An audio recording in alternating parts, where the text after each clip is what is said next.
అవినీతి బయటపడింది, డిస్కవర్ చేసింది మన ఏజెన్సీలు కాదు.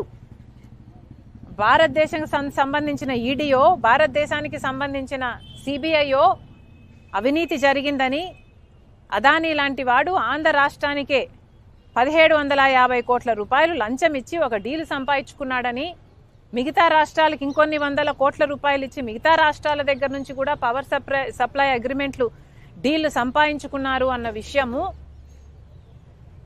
మన ఏజెన్సీలు ఏవి బయట పెట్టలేదు. ఎంత సిగ్గుచేటు! ఇక్కడ మన దేశంలో జరిగిన అవినీతి ఎక్కడో అమెరికాలో బయటపడింది. ఇక్కడ ఎందుకు బయటపడలేదు? ఇక్కడ ఎందుకు డిస్కవర్ చేయలేకపోయారు? ఎందుకంటే ఈడీ అయినా, సిబిఐ అయినా, ఇన్కమ్ ట్యాక్స్ అయినా అన్నీ అదానీ గారి చేతుల్లోనే ఉన్నాయి. ఎలక్షన్ కమిషన్ అయినా, ఆఖరికి ఏ ఏజెన్సీ తీసుకున్నా, ఆర్బీఐ అయినా, ఏ ఏజెన్సీ తీసుకున్నా ఈరోజు అన్ని మోడీ గారు తన గుప్పెట్లో పెట్టుకొని ఉన్నాడు. ఎంత సిగ్గుచేటు! మన దేశంలో ఈ అవినీతి డిస్కవర్ చేయలేకపోయాం.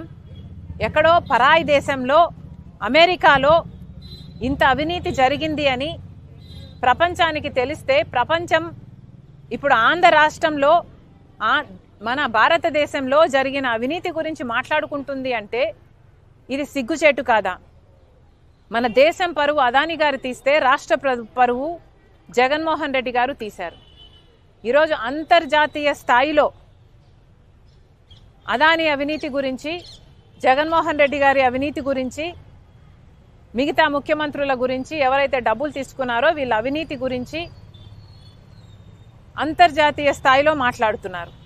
మరి ముఖ్యంగా అవినీతి 2100 కోట్లు ఇస్తే 86% అంటే 1750 కోట్ల రూపాయలు అప్పుడు ముఖ్యమంత్రి జగన్మోహన్ రెడ్డి గారికే ఇచ్చామని సాక్ష్యాలు, ఆధారాలతో సహా ఈ ఏజెన్సీలన్నీ అక్కడ అన్ని సేకరించిన తర్వాత ఛార్జ్ షీట్ కూడా ఫైల్ చేసి ట్రయల్కు వాళ్ళు రెడీ అవుతున్నారు. అక్కడేమో ఇంత ఆధారాలు, సాక్ష్యాలు ఉండి వాళ్ళు ట్రయల్ కూడా రెడీ అవుతుంటే, ఇక్కడ మనం కనీసం అవినీతి జరిగింది అని మాట్లాడడానికి కూడా కేంద్ర రాష్ట్ర ప్రభుత్వాలు సంకోచిస్తున్నాయంటే ఎందుకు అని అడుగుతున్నాం. ఈరోజు కేవలం చంద్రబాబు గారు బీజేపీతో కూటమి కట్టారు కాబట్టి, అదానీ బీజేపీ మనిషి కాబట్టి ఈరోజు మాట్లాడడానికి కూడా భయపడుతున్నారు అంటే ఇక మీరు వీళ్ళ మీద యాక్షన్ తీసుకుంటారు అన్న నమ్మకం మీరు ప్రజలకు ఎలా కలిగిస్తారు?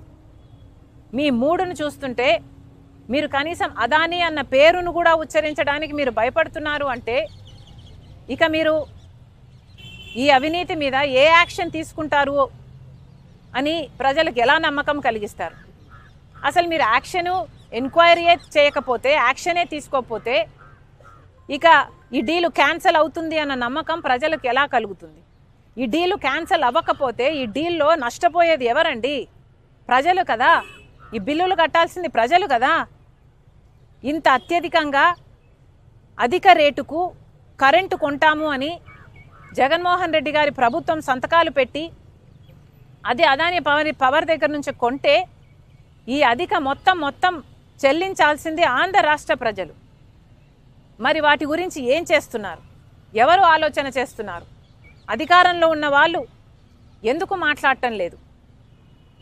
చంద్రబాబు గారి పార్టీయే ఆ రోజుల్లో పయావులు కేశవ్ అనుకుంటా, అప్పుడు ఫైనాన్స్ మినిస్టరా, ఓకే, ఆయన గారే ఈ డీల్ జరుగుతున్నప్పుడే అవినీతి జరుగుతుంది అని చెప్పటం జరిగింది. లిక్కర్ స్కాము, శాండ్ స్కాము దగ్గర నుంచి మొదలు పెడితే ప్రతి నియోజకవర్గంలో ప్యాకెట్ క్లబ్బులు, ప్రతి నియోజకవర్గంలోనూ మాఫియాలు, ఏ నియోజకవర్గంలో ఈరోజు ఏ మైనింగ్ యాక్టివిటీ చేయాలన్నా, ఏ పరిశ్రమ నడపాలన్నా ఈరోజు ఎమ్మెల్యేలకు ఇంత, చంద్రబాబుకి ఇంత అని కలెక్షన్ మెకానిజంతో ఒక మాఫియా సామ్రాజ్యం నడుస్తూ ఉంది. ఈరోజు ఒకవైపున అన్ని రకాలుగా రాష్ట్రం వెనకడుగులు వేస్తూ ఉంటే, తిరోగమనంలో రాష్ట్రం ఉంటే, మరోవైపున మనం తీసుకొచ్చిన సంస్కరణలు ఈరోజు కళ్ళ ఎదుటే నీరు గారిపోతూ ఉన్న పరిస్థితులు ఈరోజు కనిపిస్తూ ఉన్నాయి. ఎప్పుడూ కూడా రాష్ట్రంలో జరగని విప్లవాత్మక మార్పులు తీసుకురాగలిగాం. ఇంతకుముందు సాధ్యమేనా ఇలాంటి మార్పులు అని అనిపించే పరిస్థితి నుంచి ఇలాంటి గొప్ప మార్పులు సాధ్యము అని చెప్పి చేసి చూపించగలిగాం. మేము తీసుకొచ్చిన ప్రతి మార్పు కూడా నా 3648 కిలోమీటర్ల పాదయాత్రలో చూసిన కష్టాలను, తెలుసుకున్న విషయాలను, వాటికి సొల్యూషన్స్ ఇచ్చే విధంగా మా ప్రభుత్వంలో ప్రతి అడుగు కూడా మేము సొల్యూషన్స్ ఇచ్చే విధంగానే అడుగులు వేశాం.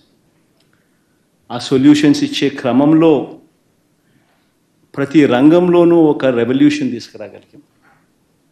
ఆ సొల్యూషన్స్ ఇచ్చే క్రమంలో ఇది సాధ్యం అవుతుందా అనే పరిస్థితి నుంచి సాధ్యం చేసి చూపించగలిగాం. ఎప్పుడు ఊహించని మార్పులు తీసుకురాగలిగాం.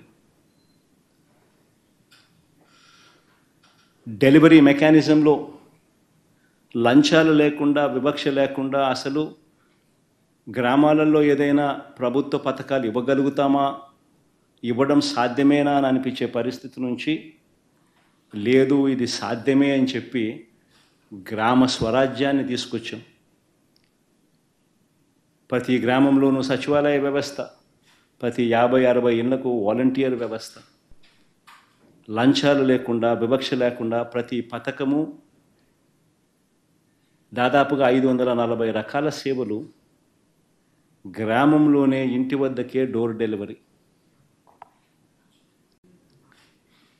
వివక్ష లేకుండా, లంచాలు లేకుండా